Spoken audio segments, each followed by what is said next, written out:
jusqu'à maintenant, actuellement, là, au moment où on parle, le gouvernement rwandais est en contact avec 86 personnes. En général, ce sont des étudiants qui sont en Ukraine, dans différentes universités. Et parmi ces 86 personnes, nous avons leur contact, email, email adresse, numéro de téléphone. Nous savons que parmi ces 86 personnes, aujourd'hui, il y en a 51 qui ont déjà traversé la frontière avec la Pologne. Et une des personnes est partie en Hongrie. Donc nous dirions que pour le moment, ces 51 personnes sont en bonne santé, ils sont tranquilles, ils ne sont plus stressés.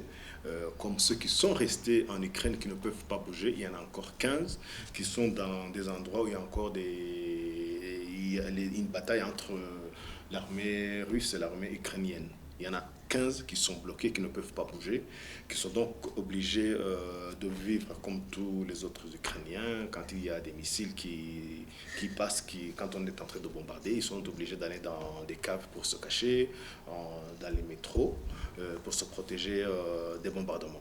Il y a, parmi les 86 personnes, il y en a 9 qui sont à la frontière, qui attendent pour traverser. Mais ça peut durer, ça peut prendre du temps parce que il y a beaucoup de gens qui fuient le pays.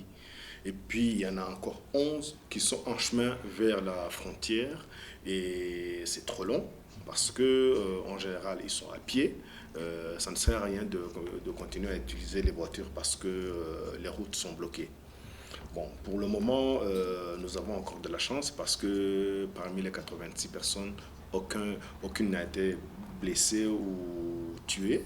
Et on espère que ça va continuer comme ça. Les seules difficultés qu'ils ont, c'est à propos de l'argent qu'ils peuvent avoir. Les banques sont fermées, les machines, on ne sait pas, ils ne savent pas retirer, ou s'ils peuvent retirer, c'est des montants déterminés. Et puis, il y a ce problème de transport, parce que même si tu as une voiture, même si tu as du carburant, les routes sont bloquées. Et puis aussi un problème d'électricité. De temps en temps, on parle avec certaines personnes, et puis quand on essaie de les rappeler, les téléphones sont coupés parce que les batteries sont à plat. Mais en général, les 86 personnes, on connaît leur situation. Et le plus important dans tout ça, c'est que personne n'est blessé et personne n'a été tué. Bon, pour ceux qui ont déjà traversé, il faut qu'ils sachent que en Pologne, le gouvernement polonais a décidé que chacun pourra rester sur le territoire que durant 2 semaines. Donc ils ont 15 jours pour pouvoir être rapatriés au Rwanda. Donc on est en train de collecter toutes les informations. Peut-être qu'il y en a qui vont vouloir rester en Europe, il y en a qui vont vouloir attendre pour retourner en Ukraine quand la guerre sera finie. Mais pour ceux qui veulent, ils vont pouvoir rentrer sur Kigali. Et donc, on est en train de collecter toutes les informations. Il faut savoir que la plupart de ces étudiants, c'était des étudiants qui avaient des bourses privées. Donc, on est en contact avec les familles pour pouvoir trouver des arrangements pour qu'ils puissent revenir ici au Rwanda en sécurité.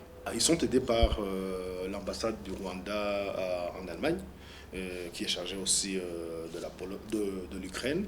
Il y a l'ambassade du Rwanda en Pologne, où les Rwandais sont en train d'aller en traversant la frontière. Et puis, il y a l'ambassade russe. Il y a aussi des agents de l'ambassade de la Pologne qui sont rwandais en Pologne, qui sont à la frontière, qui attendent les Rwandais qui arrivent. Mais en général, il y a aussi une collaboration entre les ambassades africaines. Par exemple, s'il y a un Rwandais qui tombe sur les agents de l'ambassade de l'Afrique du Sud, automatiquement, l'Afrique du Sud va être en contact avec l'ambassade rwandaise pour échanger les informations et échanger les personnes qu'ils ont accueillies. Bon, c'est normal que les familles soient stressées, mais je leur donnerai un conseil de ne pas suivre les rumeurs, qu'ils entrent en contact avec le ministère des Affaires étrangères, qu'ils entrent en contact avec les ambassades pour avoir des informations qui sont correctes parce que, comme je l'ai dit, l'ambassade en Allemagne, c'est elle qui collecte toutes les informations, c'est elle qui met à jour toutes les informations et c'est fait d'une façon régulière. Donc, oui, c'est stressant, mais de notre côté, on a la chance d'avoir par le gouvernement rwandais des informations qui sont correctes et fiables.